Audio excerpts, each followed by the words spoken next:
This is a PowerPoint presentation created by Andrew Garland and Reed Ginnick. The article we did is called The Current Situation on Farmland Values and Ownership by Michael Duffy. The article discusses current and past values of farmland and factors influencing the transfer of ownership of land. It states that the value of farmland is on the rise and has gone through similar stages throughout time, such as during the 1970s. There are several reasons for upward trends in farmland value. One reason the author gives is that farmers' incomes are rising and they are able to pay off their debt faster. Farmers are also holding on to their land longer rather than selling it.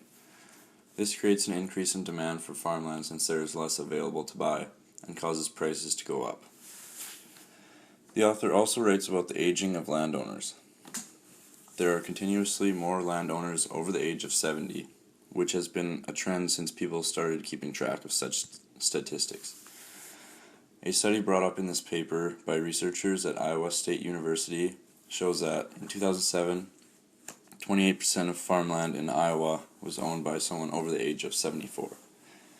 This is compared to 12% in 1982. The article also says that most of these farmers want to hand the land down within the family rather than putting it out on the market. This means lower supply of land and therefore a higher price for it. The article focuses on these aspects of farmland value and ownership. Even though the value of land has been increasing for a long while now, the author still remains skeptical that the trend will continue forever. He brings up the U.S. housing crisis in 2008 as an example of a similar situation and reminds readers that too much borrowing could turn problematic in the future. We can see this issue is causing great implications for producers. Studies were done at the University of Guelph on farm bankruptcies, and they showed a slow increase in Canada each year since the 1980s.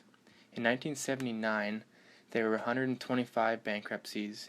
Yet in the 1980s, when land prices skyrocketed, the bankruptcies went up to an average of 400 per year, reaching a high of 551 in 1984. After the recession in the 1980s, rates began to drop again, down to 45 bankruptcies in 2012, and then back up to 65 in 2013.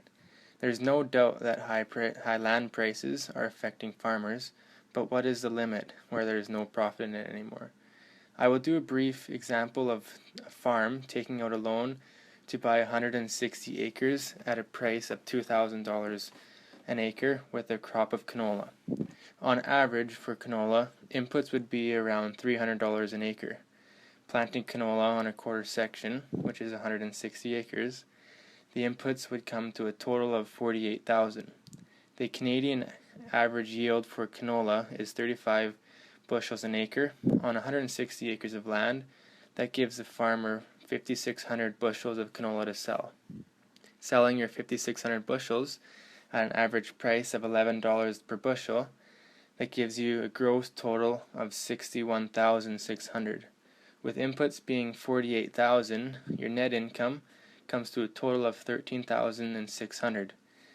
The average income tax rate on net income is about 13%. Deducting the 13% income tax, it leaves you with $11,800 to take home. Just when you think you're almost there, there's still land payments, land tax, equipment payments, and so on. But for now, we'll just stick to the land payments. So, to buy 160 acres at $2,000 an acre, your total cost comes to $320,000. In this example, we will take out a loan for $320,000 at 2.9% interest rate for 25 years. So your monthly payments calculate out to $1,500 in 12. That is a yearly payment of $18,144, resulting in a net loss of $6,344. So we can conclude from this example that buying land at such a high price is not profitable. Of course, there will be higher yields and higher prices at times, but there will also be lower prices and lower yields. Most times when producers are buying land, they will have a down payment on the land, or they will wait until they are able to buy the land in full to avoid having to pay or to take out a loan to pay for the land. As land prices continue to increase, the big farms get bigger and the small farms get smaller, eventually selling out. Larger farmers have more pull in buying land, as they have many other acres to back up the investment and can sell some of the land to get themselves out of a bad situation. They have a monopoly over smaller farmers because they can pay more for the land, as they would have a higher income per year. By having larger amounts of land, they would be making smaller percentage per acre, but they would still, having thousands of acres, they would still have a higher income, allowing them to be willing to pay more per acre. For most farmers wanting to expand now, the most profitable way would be to rent the land, but that also imposes a risk for the farmer, as they may lose the land when the rent contract is over. For underlying economics, the paper brings up the economic concepts of supply and demand and their effects on the price of land. The fact that less farmers are selling their land for various reasons causes a shortage of supply in the market, and therefore an increase in price. Farmers have to be willing to pay more for land if they want to buy it, which really takes small farmers and new farmers out of the bidding process. On a basic supply and demand curve, you can see how the decrease in supply causes an increase in price, and how quantity demanded follows quantity supplied and decreases also. This has led to large corporate investors buying most of the farmland available rather than small family operations. The article states that land owned by investors in Iowa has increased from 20% in the 1990s to 40% in the 2000s, and these numbers will continue to increase. Politically, provincial or state governments can put restrictions on the amount of land purchased and owned by investors and corporations. A more strict enforcement would allow smaller operations access to less expensive land. Overall, we are seeing land values increasing, and we may continue to see it, but how long can it last?